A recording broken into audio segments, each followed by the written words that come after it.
Welcome to the channel. This is going to be a setup video for a new early start series called Grand Designs 1900 Start. And the reason I'm making this video is down to the fact that I've got to cover a certain amount of detail in order to lay a foundation for how the series is going to play out. And I don't want to mix that with any gameplay. So if you're looking for any gameplay, I would suggest jumping forward to the actual part 1 of the series, which will be published at the same time as this. Now, this video will consist of a number of sections where first I will go through the actual game setup, then we'll go on to the map and I'll give a very brief overview of the map. But there is a separate video that gives a far more detailed overview of the map, which is linked to the map that we're going to be playing in the Steam workshop, because we will be playing on a custom map that I've created. Then I will go on and talk about some specific map detail in relation to the way we're actually going to be playing the series. And then at the end, there'll be a few details related to the power, the fact why there's docks on the map, and also the availability of vehicles in 1900, just so that when we get into part 1, I don't have to cover those details in any great depth. So that out of the way, we might as well just jump straight into custom game, and the map we are going to be playing on, if I can actually find it, is called Grand Designs 1900 Start V2. Now this is a version of a map which I think in the workshop is called Grand Designs 1900 Start. And the reason I'm playing on a V2 version is that if you follow the channel, you'll be aware that I started a Cold Conquest series where we were playing on an early start with the Siberian biome, and sadly that came to an abrupt end, partly due to some very basic mistakes. And what I decided to do is, rather than start on the original Grand Design map that I had already prepared for when the game went into full release, I've made some changes, partly to enhance the gameplay. I've added a special challenge for anybody who wants to do something a little bit different. And I've also tidied up a few bits and pieces which weren't really compatible with a 1900 start, but I will go into that in more detail as we actually play the series. So the map we're going to be playing on is called Grand Designs 1900 Start V2. It will be available in the workshop if you want to play along, and we'll just click here and we'll just come into here. And of course, as you can see here, this is actually a populated map. Now, if you play with this setting, and I wouldn't recommend this for a realistic game in 1900, you will get a starting population of around 7,349 workers scattered all across the map. You loaded with the full population, and this is all the accommodation that's available on the map, you'd have a working population of 10,621. But of course, we're actually going to go with no population, because starting a map in realistic mode with population is just a recipe for disaster. And of course, we're going to be playing realistic mode because it's the only mode I really like playing. But there will be one variation in the fact that we are going to be playing on medium money. Now, if any of you followed the Cold Conquest series, you already know the reason for that. For anyone who hasn't seen that series, the reason we drop down to the money is because if you start on hard, I think you start with about 1.6 million rubles. And if you start on medium, you start with about 4.5 million rubles. And the reason I'm starting with a large amount of money is not so that it gives me an edge, simply because the initial challenge will be to populate a number of towns and get them up and running before 1917, because of course we're going to be starting in 1900. So that's the reason why we're going to go for the extra money. It will make sense once I start talking about all the details. Of course, all the settings are on the maximum. Now, for anyone who's not sure what the difference between, say, hard and realistic is that when you play on realistic, you get a couple of extra conditions you got to deal with. The first one is that you have to demolish buildings by using a demolitions office, and that includes roads, footpaths, and railway as well. So if you build something by accident, you then have to clear the site using a demolition office. That also applies if you have a building that burns down, or if there's an earthquake and a building collapses. Before that building can be rebuilt, the site has to be cleared. And of course, what you have to do then is to get rid of the resulting demolition materials, although you can turn that to your advantage. I think I've jumped ahead a little bit here because, of course, one of the key restrictions of realistic mode is the fact that there is no auto purchase available in the game. It's disabled. And more importantly, all vehicles either have to be manufactured within the game or purchased at custom sheds. Now, there is a special condition related to ships and aircraft, which I will talk about once we actually get on the map, so it makes a bit more sense. But this is a key restriction, that you just can't magic in vehicles in the middle of a map. So if you your economy starts to grow, you've got to take into account the delivery time of the vehicles as they make their way from the border. It also adds other complications, like with respect to metro trains, trams and trolleybuses. These have to be carried from the border to wherever you've got to go. And also, if you want tower cranes, this also applies. And then we're just moving down to the final kind of difference between hard and realistic, is the fact that we're playing with serious global events on. Now, that doesn't mean that the global events that occur in normal are more serious in when you play in realistic mode. The difference is that you actually have random earthquakes. Now, these earthquakes can be a little bit annoying because they do focus very much on your urban areas. You won't get a random earthquake out in the middle of nowhere where nothing happens. They do tend to target your built-up areas. And when you've only got one town, that can have consequences. And the only tip I can really give is watch your fire coverage. So moving down now, everything else moving sun. I am going to be playing with vehicles that are available from the year that are first manufactured and never expire. The reason for this is, and I strongly recommend playing with this setting if you do an early start, even if it's in, say, the 1950s, is that despite the heroic efforts of the modding community to provide a wide range of early vehicles, there are still some significant gaps, and some of the mods only have very short production cycles. Some of them are only about 2 years, which means you can get a really good vehicle that can help you, then it disappears very quickly. So to ensure that these gaps don't cause major headaches, it pays to keep them available and so that they never expire. And it does cause complications later in the game when you get more and more vehicles, but you can actually change the condition in mod and then set it to this once you get to the 1960s. And then hopefully some vehicles will disappear.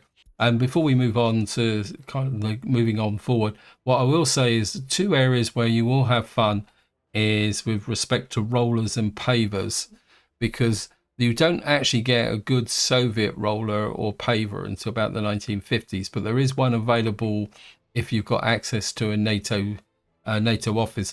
And this is something that you do need to be aware of is when you're playing an early start, is that in some circumstances you will need to depend on actual NATO vehicles for some key elements when you, especially if you play on a really early start.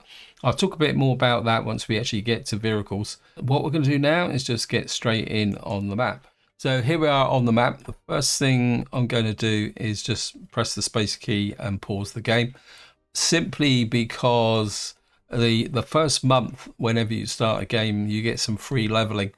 But bear in mind, that is not the leveling tool here. It's the leveling that comes when you place a building. So, but that can be very useful, especially in realistic mode when you're getting a few things set up. First thing we're going to do is change the date, because at the moment we're on the 23rd of February 1960. To change the date, what we're going to do is come in here. Now, I'm using a scripted mod by somebody called Citizens. It's called the Time Master. What it is you subscribe to it in the workshop, but you won't find it down here. It actually appears in this section here under scripts, and this is any scripted mod will appear here. These ones here are postal services by Robo74, and what you do is you just click on here, and what this does is it moves the date back in 10-year segments like that. And just as a demo, you can go back 1 year at a time as well, like that. So you can adjust the date right back. I better do this way. In fact, what I'll do, if I do this, you see we've gone back to 1896. But what you can do now is just bring the date, bring the date a year forward back to 1900. I'm not exactly too sure what the consequences would be if we actually started in there. And what I will do is move the date back to the 23rd of February. I mean, we could actually go all the way back to the start of the year, but I think the 23rd of February, if we go back further, we could actually run into the winter. So you can move the date. Now, it's very important to understand with that mod is it doesn't replicate gameplay. All it does is move the date. So once you've actually set your date and then once the game's running, resist the temptation to say, oh, I want to skip through winter. I don't want to do this winter. Because what will happen is you will move through winter, but you will have still the same conditions. And the other problem that you can have is that if you go across the end of a year, you can actually mess up the game stats. And by game stats, I'm talking about these types of information that you will need to depend on as your economy grows. So really the mod is only intended to set an initial date, not to kind of move the date around as and when you're actually playing. So that out of the way, let's get back to what I was just about to do. I'm just going to give you a very brief overview of the main structure of the map. I'm not going to go into any detail simply because there are actually technically 2 videos available for this map, because I haven't significantly changed the actual terrain and even the placement of the resources. So you could watch the original overview video, which is on the Grand Designs original version. There's also a second video which will be available if you actually click on the map in the workshop, and that will give you a bit more of a detailed overview of some of the changes from the first map. But from the point of view of this video, what you'll see is down in the bottom right hand corner, we've got a kind of encircled Soviet area, and in the center we've got a kind of wealthy area which represents NATO. And then at the top, with a change from the previous map, I've moved the border so that we've got a separate island here which is kind of implied to be Soviet. And the reason for this change is actually due to a comment somebody asked about whether I could change, whether they could change the border to get an island start. And I must admit I was very intrigued by that, so what I've done is I've put an island start in, but I'll talk a little bit more about that in a little while. Now the actual concept behind this, and this is where it's starting to move into what you could call the actual challenge, is the fact that the starting location is in the bottom right hand corner where there's 2 villages. I'll talk a bit more about those in a little while. And these represent members of a region which is very poor, very short of resources, and I mean short of resources, even though I can't tell you where the resources are. I will tell you now in advance that this area is very poor from the perspective of all resources. And these people are very envious of the wealthy middle class, you could call it, who are very pro-Tsarist, where all the real wealth and resources are on the map. And what this means is they've got a very strong revolutionary tendency here, which means that they want to get across the border, but at the moment they're constrained by the rules. Up in the north here, we've got this separate island. We've got this little town here, which doesn't really represent the revolutionaries. These are a group of settlers who have been a bit opportunist. They see that the area's undeveloped, and these what you could call anarchists have come in and started to set up a town here and kind of conquer this land and steal it from the actual Tsar. So this is what you could call a no man's land area, which is hopefully could play a little bit within the theme of the game. Now there are railways on the map, but I've actually broken them. So if you want to use the railway connection to the border over here, you're going to have to repair them. So that is the other kind of aspect. What I'm going to do now is just talk about what I'd call the 2 starter towns. Well, this is where I'm going to be starting. I mean, truthfully, this map could be played at 1960 and you could start anywhere you want. But from the perspective of the series I'm going to be doing, these are going to be the 2 starter towns, because I learned a very key lesson from my cold start, which was the fact that if you're splitting your attention in between a town in the bottom right hand corner and at the top of the map, the small problems can get out of control very, very quickly. Also, another reason for that is that because this area is such a resource poor area, I'm going to need both of these towns to actually work together to be able to create an economic entity. Now, to be honest, I'm not exactly too sure where the resources are. I just know that there aren't much in the way of resources inside of this area. But we will be doing a survey in the actual part where we do some gameplay. The other thing I will say there's a little bit of an Easter egg in this area. But if you're playing 1900 start and being a bit historical, it doesn't really come in until about the 1930s onwards, or even possibly the 1950s. So there is a little bit of an Easter egg in here if you want to go looking for it. So these are our two starter towns. Now, what you've got across the border here is a pro Tsarist town.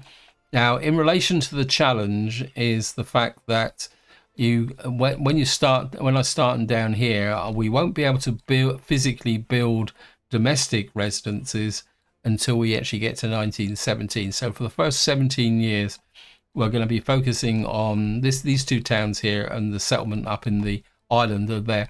So you can say the minimal challenge is to get these two up and running. You can populate this Tsarist town with using the accommodation that's here. So you can put all the services in, and this town would represent the Tsarist population. And then if we come up to here, if you want to extend the challenge, you've actually got a small settler town here, and this one can be developed and extended. There are a few more resources up in this area, but they're still not extensive. So probably to reiterate, the initial challenge is to get the two towns in the Soviet area and this town up and running. Then, if you're feeling particularly ambitious, you can expand and populate the Tsarist town there and this Tsarist town here. And of course, this will probably involve a decision to build some ports here, which you can then use to import goods there. So you can set this up as a trading town if you wanted to. I mean, it doesn't have to be before 1917. You could do it in the long term.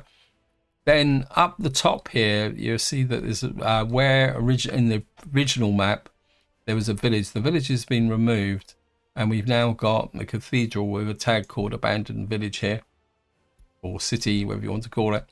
And the reason for that is that this is intended to be a island start. For anyone who's not too sure what an island start is where, for maps where there are no customs officers, and therefore everything has to be brought in from ship originally. And this is the reason why this is actually remote out here. And this is the reason why if you're going to do an island start and actually bring your vehicles in, you do need to play on realistic mode.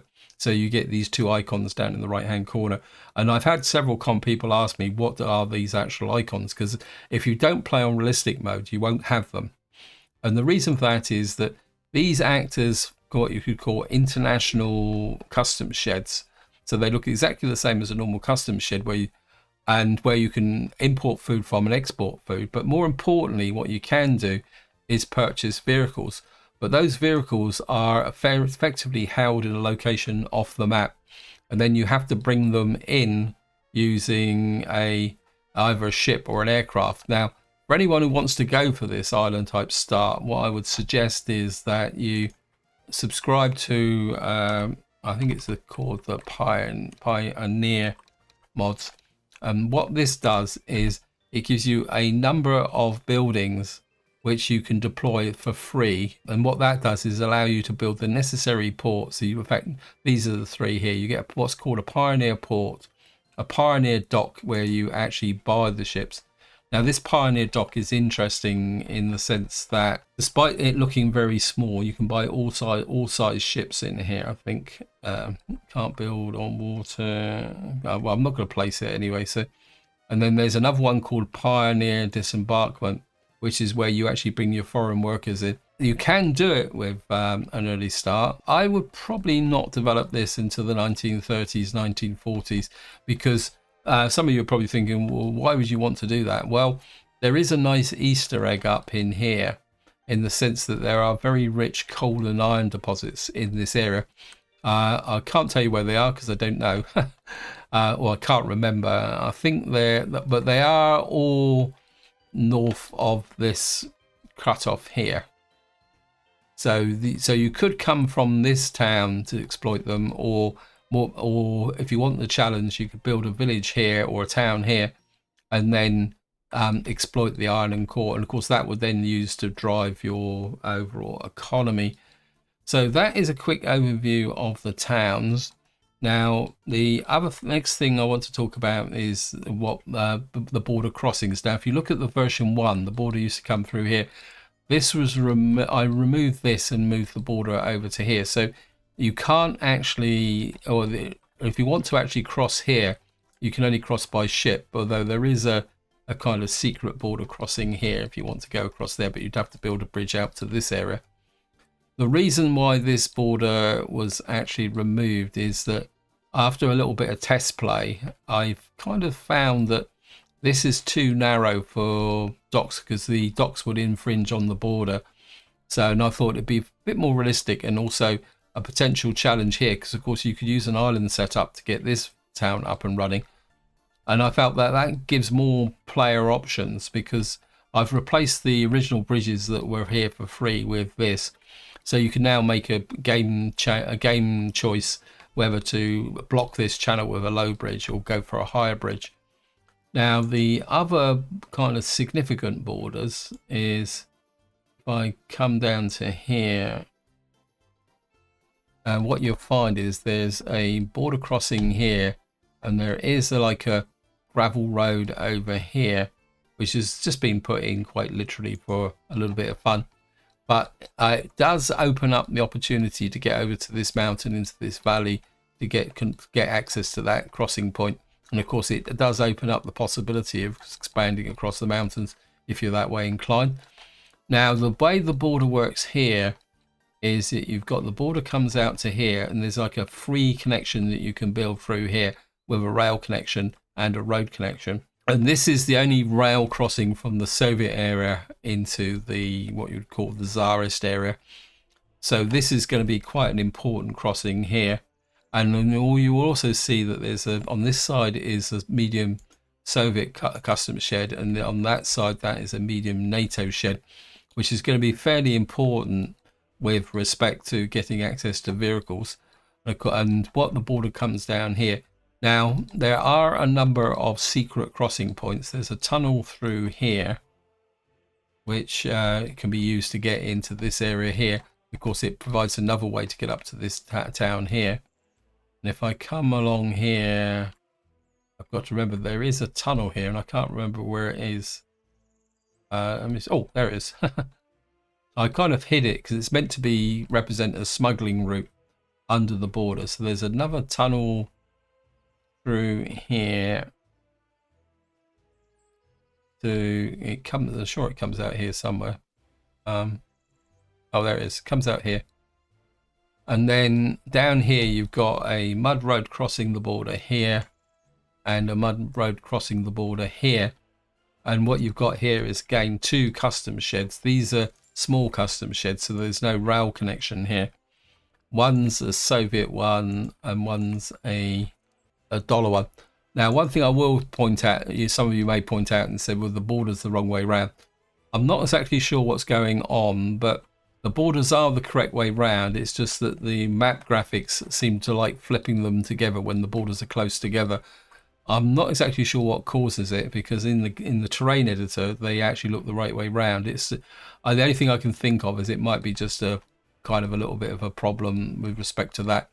And there's also another secret crossing point here where they've actually tunneled through the rock to get out to this area should you want to get into this part of the map here. Although, to be honest, I'm not exactly too sure why. So you've got these secret crossing places. These are available from the beginning of the game. You can come across to there. And I will give a very broad hint that there is an advantage to actually crossing this border fairly before 1917, but that's all I'm going to say about it. But as you can see, the borders, so the borders actually constrain what you can do in this area. And the main reason I constrained it was just to kind of concentrate everything into a certain area rather than spreading out too quickly.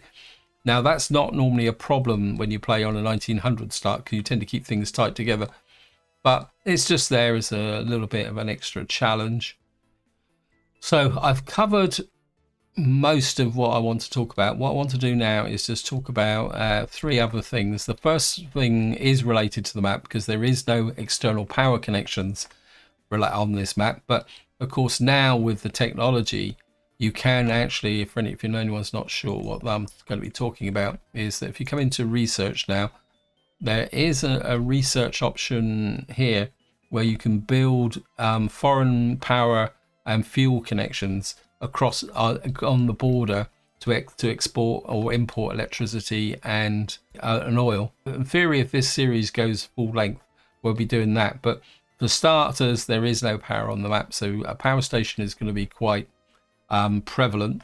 And of course, because we're starting in 1900, we will be using just get rid of that. The initial power source is going to be hydroelectric. I might have to do some early leveling, and I can't do it. Anyway, I'm not going to wait. I mean, I do have an alternative, a water wheel. The reason I'm using hydro is that when I did my original 1900 start, I used wind power, but of course wind power now is locked behind technology. So you've really got a choice between water driven or fuel generators, or whether you just go from the get-go and try and build a coal-fired power station. That also moves on to another interesting concern when you start early, which is sewage disposal, because what I'm going to be taking the attitude is that these are quite rich or well sophisticated towns. So we are going to put a proper sewage disposal system in. We're not going to mess around with using horses and carts to try and get rid of and it also applies to waste. That we're because I mean, fairly modern towns had drainage systems kind of installed in the 1880s, 1890s. So it's a perfectly valid argument. The only other thing I will be doing in this series is, and this is the direct result of the cold series, is I don't want water treatment, I want sewage treatment. Is I will be using these these treatment plants, which are modded treatment plants, because I really like them, and I've checked the pollution on my cold conquest start, and they do really make a difference. The only trouble is they've got a limited capacity. So what we're probably going to end up with is a sewage treatment farm, probably somewhere along here. But I just like the idea of getting that set up from the get-go. So that's something else we're going to do. But if you want to know how it's going to be done, I will go into that in more detail in part one, because the first things we're going to put in is water and sewage. Now, the last thing I want to do is just talk about the docks. Now, this because in this area we do have some docks here which are representative of the fact that we got these settlers coming to the island. Now, the reason why this is a medium dock and a medium port here comes down simply to the fact that if I come into here, well, if I say purchase a Soviet vehicle, you see there's none available in 1900. And then if I do the Western ships, what you'll see is that there are ships here. But the problem is that if you build a small dock, and there's virtually no ships available whatsoever. A lot of these ships, because of their length, they're actually classified as medium ships, although I think the paddle steamer is small. There's also a very useful cargo ship that becomes available. It's a sailing ship, and it's called a P-liner, and that is definitely a medium ship. This is the reason why these docks are built the way they are. So that is the reason why this has got a medium dock. I know it looks a little bit out of place, but sometimes gameplay comes over historical authenticity. And of course, I've already commented about the actual Pioneer docks that you can use as well. So these are the only docks left on the map. Talking about the ships is probably a good segue into the final part on this video. And I'm going to go down here just to make it a little bit easier. And that is, we're going to talk about vehicle availability, which is basically going to be the vehicles that we are going to use. And if I turn this way around so that I know which one's which. So I'm going to start with what is available in the Soviet era, and if I come in here, you see that there's quite a wide range of vehicles that are actually available. But you can see that these are mainly predominantly Novas mods, and they are horse-drawn vehicles, and there's the occasional steam vehicle. Say for example, if I come to the open hole, what you'll find is we got a heavy steam hauler. Now, these may seem very archaic and slow, but I'll give you a tip. You're probably going to be using some of these for quite a long time. Now, if I actually contrast that to the availability in the workshop here, you'll see that the NATO collection at 1900 is pretty restricted. So you can see it's mainly related to trains. But in contrast, if I go back to here and we actually look at the availability of trains, and steam trains come under diesel locomotives, you've only got the one train. And if you look at cargo wagons, you see that there are actually no cargo wagons. That's cargo cars. Sorry, wrong one. You see that the choice of Soviet cargo trucks for trains is very, very limited. That's the reason why, and this is where things can get a little bit interesting, is the fact that if you come to here and look at the available cargo wagons, these sorry, wrong one. Let me just get on to, is that one there? It's the dollar one. If we look at the cargo wagons here, you get a slightly wider range, but of course the problem then is that because we're playing in realistic mode, somehow we've got to get those wagons into a Soviet depot, and that's partly the reason why I've had to bend the rules with respect to being able to build buildings over here. So because there's a very strong possibility that we may have to restructure some of this rail line and then build a rail depot over here, depending on what we actually want to import. And again, if I go back to here, I mean, we get a Burrell tractor here, but you see that at the moment there are virtually no road vehicles available in 1900. But, and this is a very big but, this is a tip for anyone who's actually considering doing an early start. You get lots of horse-drawn wagons, steam wagons, and some road vehicles in the Soviet border, in say between the 1900 and 1920, or say 1915 actually. Then what happens is, if you subscribe to most of the early mods, you start to get some fairly good quality vehicles coming in from the NATO side, and especially with respect to speed. Some of them reach fairly interesting kind of 50-60 kilometers an hour. Then they disappear. So, and then it goes back to the Soviet in the 1920s.